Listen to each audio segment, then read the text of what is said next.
दोन मिनिटात संपवा. मला फक्त आपल्याला हात जोडून सभापती महोदय विनंती करायची आहे. सभापती महोदय, आपण थोडं गांभीर्यानं मी जे आपल्याला सबमिशन करतोय ते फक्त ऐकून घ्या. आम्ही मंत्री वगैरे नंतर आहोत, आम्ही एक मानव आहोत आणि आमच्या सगळ्यांचं या सभागृहातल्या हक्काचं रक्षण करण्याची कस्टोडियन म्हणून ह्या चेअरची जबाबदारी आहे.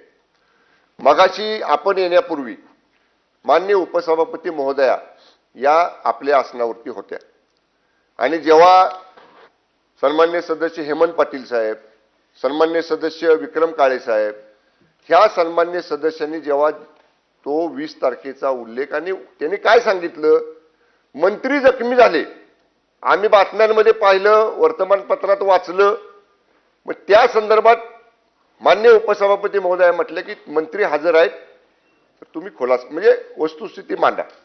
सभापती महोदय, मला सांगा, आता मी कुणी काय बोललं त्याचा संदर्भ देणार नाही, पण त्या ठिकाणी मी पक्षाचा उपनेता आहे.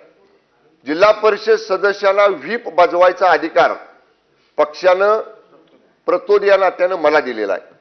त्यामुळं ज्या जिल्हा परिषद सदस्यांना आमच्या पक्षाच्या व्हीप बजवायचा होता, मला वकिलाला सुद्धा घेऊ दिलं नाही जवळ.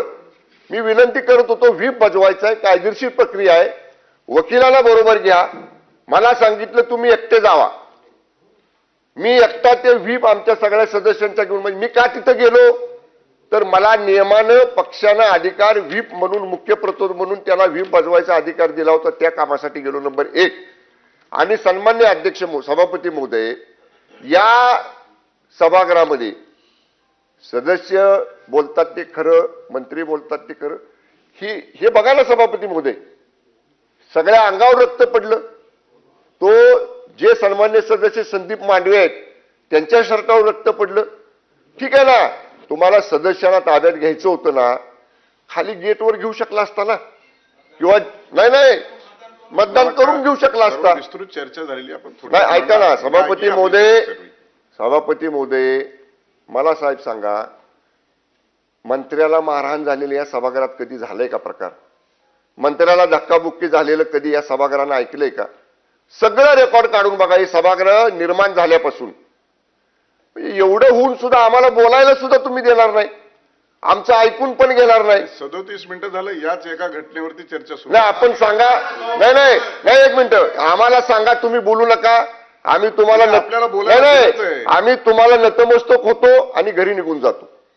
मी एवढं सुद्धा जर तुम्ही बोलायला अडचणच नाही, परंतु 37 मिनिट झालं एकाच विषयावरती चर्चा सुरू आहे. आपला जो विशेष बैठकीमध्ये निर्णय ठरला होता त्याच्या आपण. सभापती महोदय, या विशेष बैठकीचं नियमावली ठरली, सगळं मान्य आहे, पण राज्याच्या इतिहासात, या विधिमंडळाच्या इतिहासात, राज्य सरकारच्या इतिहासात सरकारमधल्या मंत्र्याला सरकारचे पोलीस जर अशी मारहाण करत असतील, धक्काबुक्की करत असतील, इजा पोचवत असतील तर सन्मान्य अध्यक्ष महाराज बोलायचं पण नाही. आणि कुणाकडे न्याय मागायचा? आम्ही न्याय प्राध्यापक राम शिंदे साहेब, जे रामशास्त्री प्रभूने बाण्यानं, तुमचंही नाव राम आहे आणि रामशास्त्री प्रभूने साहेबांचं पण नाव राम होतं, आम्ही तुमच्याकडेच न्याय मागणार. आम्ही कुणाकडे न्याय मागायचा? शेवटी आमचे कस्टोडियन, आमचे सगळे कर्ते करविता, आम्हाला न्याय देणारे, आमचा आधार, आम्हाला संरक्षण देणारे आपणच आहात. आणि म्हणून 2 मिनिटं फक्त माझं ऐकून घ्या. या संदर्भामध्ये शेवटी मी मगाशी सांगितलं, आपण नव्हतात म्हणून आपल्यालाही आठवण करून देतो. साहेब, 10 पोलीस आम्हाला दोघांना ओढत होते. 10 पोलीस, 4 ह्या दंडाला, 4 ह्या दंडाला, 4 कमरेला, 2 पायाला. अहो, आरोपीला एखाद्या गुन्ह्यातल्या पकडत नाही असं पकडलं.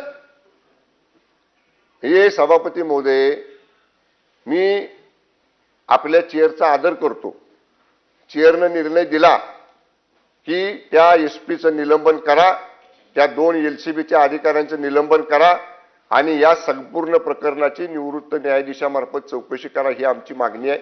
निलंबनाचं तर त्यांनी जाहीर केलं, निवडणुकीच्या बाबतीत आपण बोला, पण सन्माननीय सभापती महोदय, जसं हे सभागृह आमदारांच्या हक्काचं रक्षण करतं, आमदारांवर असा प्रसंग झाला की हक्कभंग येतो, त्या आरोपीला पिंजऱ्यात उभं केलं जातं. सन्माननीय अध्यक्ष महोदय, मग मंत्र्यांनी दाद कुणाकडे मागायची?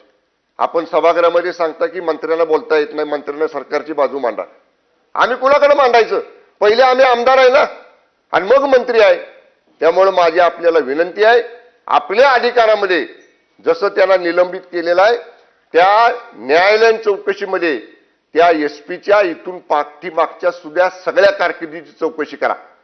आंतरवाली सलाटीचा उल्लेख माननीय हेमंतदादांनी केला.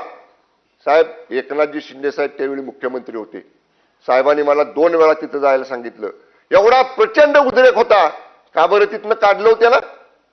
आंतरवाली सलाटीला जो गोळीबार केला, लाठीचार्ज केला, का काढला? आंतरवाली सलाटीतल्या जालना जिल्ह्यातलं त्याला काढलं, एवढ्या लवकर काढलं? त्यांचं ट्रॅक रेकॉर्ड काढा. आता मला बोलायचं नाही, काय उद्योग चाललेत वर्षभर साताऱ्यात? रेल्वे पोलीस मधला कुठला कर्मचारी आणून बसवलाय? काय उद्योग करायसाठी बसवलाय? हे आता मला बोलायचं नाही. This is not the part of the our discussion, म्हणून मी ते बोलत नाही. पण सन्माननीय अध्यक्ष महोदय, एका मंत्री असण्याच्या अगोदर असणाऱ्या आमदाराला जर त्या एसपीच्या सांगण्यावरनं एसपी, पोलीस निरीक्षक देवकर, सहाय्यक निरीक्षक गर्जे आणि 100 जे साध्या वेशातले पोलीस होते, जे सीसीटीव्ही फुटेजमध्ये दिसतायत, त्या सगळ्यांचं सन्मान्य अधिकाऱ्यांचं तर निलंबन झालं, पण मला आणि मकरंद पाटील साहेबांना जर तुम्ही ते कर्मचारी दाखवले समोर आणून तर आम्ही ओळखू शकतो ह्यातल्या कुणी आम्हाला ओढले. कारण प्रत्येकाची नावं आम्हाला माहीत असायचं कारण नाही. या सगळ्यांवर सभापती महोदय, आम्ही कुठल्या पक्षाचे आहोत, आम्ही कोण आहोत याचा बिलकुल याच्याशी संबंध नाही. आम्ही कुठल्या पक्षाचं नाव घेतलेलं नाही. उदय सामंत साहेबांनी सांगितलं भारतीय जनता पक्षाच्या महायुतीमध्ये आम्ही आहोत. आम्ही आमचा आक्षेप पोलिसांवर आहे, आमचा आक्षेप चुकीचं वागणाऱ्या पोलीस यंत्रणेवर आहे, आमचा आक्षेप ज्या पोलिसांनी आमदार, मंत्री, खासदार बघितलेला आहे त्यांच्यावर आहे. त्यामुळे जे सन्मान्य उपसभापतींनी निर्देश दिलेले आहेत, ज्याचं पालन करतो म्हणून सरकारच्या दोन्ही कॅबिनेट मंत्र्यांनी सभागृहात सांगितलेलं आहे, त्याप्रमाणे ते निलंबन तर झालेलंच आहे, त्यांनी केलेलंच आहे. पण त्या 100 पोलीस जे साध्या वेशातले होते त्यांच्या संदर्भामध्ये सुद्धा निलंबन करावं अशी मागणी आपल्याला करतो. आणि मंत्र्यांचं रक्षण रामशास्त्री प्रभूने बाण्यानं प्राध्यापक राम शिंदे साहेब माननीय सभापती महोदय आपण करावं अशी आपल्याला विनंती करतो. वेळ काढा. मला वाटतं हा विषय न संपण्याजोगा आहे. एकूणच आपण ज्या विशेष बैठक बोलवली आणि बैठकीच्या अंती जवळपास 4 मंत्री महोदयांनी या चर्चेत सहभाग नोंदवला आणि अनेक सदस्यांनी देखील नोंदवला. त्यामुळे ही चर्चा संपुष्टात येऊ शकत नाही आणि म्हणून सभागृहाचं कामकाज मी 12 वाजेपर्यंत तहकूब करत आहे. नियमित बैठक 12 वाजता भरेल.